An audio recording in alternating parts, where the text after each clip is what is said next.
So Ragnarok has officially returned in ARK Survival Ascended in all its glory, and it's more than just a remaster, it's a complete transformation. The map that defined community-built content back in 2017 has been brought forward with new technology, expanded terrain, custom assets, and a striking level of visual polish. What was once a fan favourite is now something more ambitious.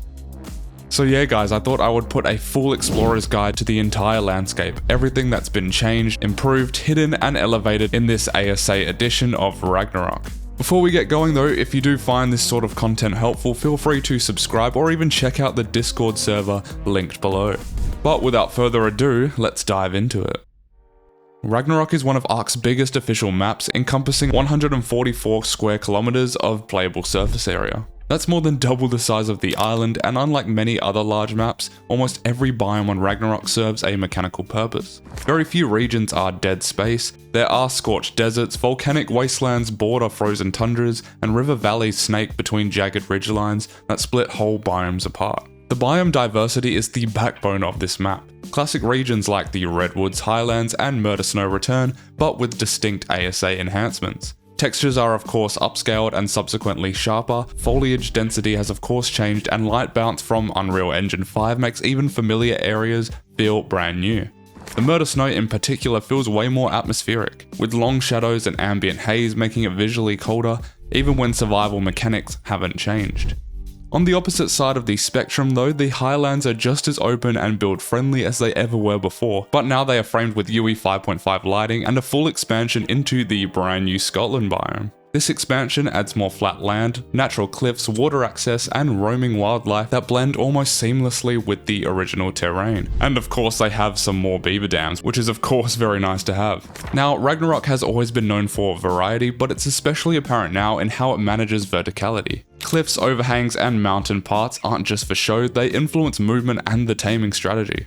New ruins and expanded cave entrances also take better advantage of these height differences, making exploration less about brute forcing a path and more about learning the shape of the land. Creature spawns across Ragnarok are now better distributed, and most legacy spawn zones are intact with a few noticeable improvements. However, creature spawns do seem to be a little bit laggy at the moment. Many people are reporting that there is a bit of an absence of them. However, the most prominent change is the inclusion of breedable griffins. Originally introduced on a Ragnarok years ago, griffins now spawn around the classic canyons and can be bred in ASA for the first time. This adds more late game viability to a creature that was often seen as useful but quite fragile. While their dive mechanics do remain unchanged, the ability to imprint them makes them absolute beasts. New creatures have also made their way onto the map. The bison, for instance, is now fully integrated into the Highlands and Scotland regions. They come in both male and female variants with different mechanical traits. Males grant a strong pack buff, while females produce wyvern milk. Now they are not difficult to locate given how open the region is. They also stand out for being one of the few mid-sized herbivores that don't feel like filler content, offering something both mechanically useful and visually thematic for the region they inhabit.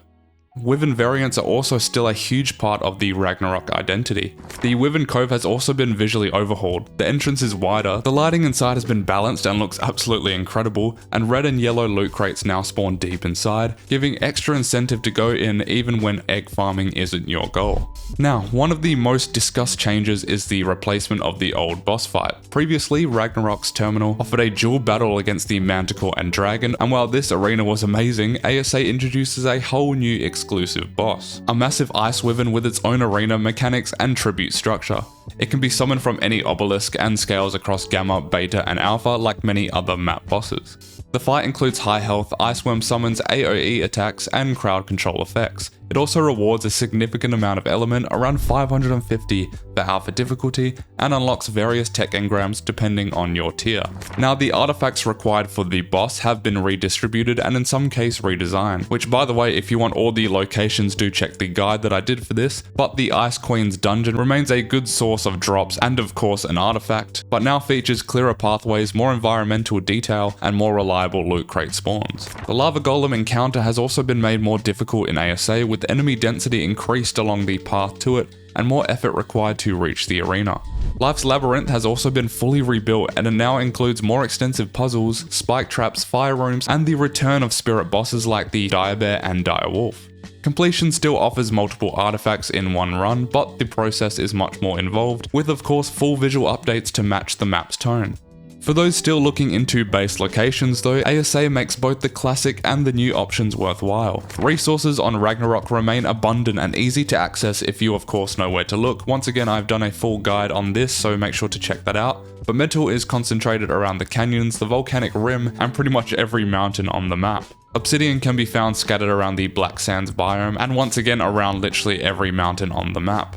Organic polymer is also available in large quantities thanks to the inclusion of aberration-style polyplants. These are scattered through the Wyvern Cove, Scotland, carnivorous caverns and other small caves, and paste can be pulled from the usual beaver dams, which are now easier to farm thanks to the addition of the other beaver dams that I talked about earlier. Black pearls remained hand collectible in the shallow southwest ocean and spawn alongside Eurypterids in the various shipwreck zones, namely of course Vikings Bay. Oil is available through both deep sea nodes and surface oil veins, especially in the desert, and I have found 3 in close proximity in one of the ice biomes. Desert crates similar to those found on Scorched Earth also are appearing, offering higher tier loot across remote zones. Now, the weather system on Ragnarok has seen the most significant atmosphere-driven overhaul. Wind blends trees in real time, clouds part, lightning arcs across the sky with realistic shadow bounces, and soundscape transitions create an ambient layer that ties in with the map so incredibly well. The volcano, like ASC, also erupts, and it's not just a visual cue, it is also a gameplay event. Lava rocks can fall around the area which will kill you. Now they are not game changing, but they do offer a unique interaction that ties survival mechanics to environmental changes in a way that the old Ragnarok didn't quite accomplish. This map also features several event-driven states. One example is a full map winter triggered by a failed non-attack boss attempt. If the boss isn't cleared, the entire map enters a snow-covered phase with ambient lighting shifts, fog density increases, and minor harvest and vision penalties, making it not just cosmetic. It is one of the more subtle features, but it adds a persistent world feeling that ARK rarely really attempts. Smaller improvements as well round out the experience. Grass height has been reduced in most zones, which is something that I have advocated for forever, meaning low profile players and tames are no longer buried in ferns, and the skybox in UE 5.5 looks much better than the weird boxy pixelated ones we've got ever since ASA was released. Altogether, Ragnarok Ascended doesn't just bring an old favourite back to life, it rebuilds it with intent. The map is still familiar, but the systems that power it, namely loot tables, weather patterns, lighting layers, and environmental depth, all now support the kind of survival gameplay ARK is meant to offer. Exploration is constantly rewarded, resource routes are flexible but still following geographic logic of course, and nearly every biome has a purpose, whether that's for farming, fighting, taming, or simply disappearing into a landscape for a while. For long-time players, there's enough changed here to warrant relearning your favourite build spots, creature routes and cave locations, and for newer players, Ragnarok Ascended offers one of the best open world experiences ARK has ever produced. But guys, that wraps up this explorer's overview of Ragnarok in ASA. If you found it useful, feel free to drop a like, subscribe if you want to see more like this, and check the Discord if you are looking for a community to share discoveries, cave runs, or if you even just want people of course to talk to. It's all kicking off again guys, and if you have been away from ASA for a bit, Ragnarok might just be the best place to start fresh again. Thanks for watching guys, and I'll see you all in the next one. Take care.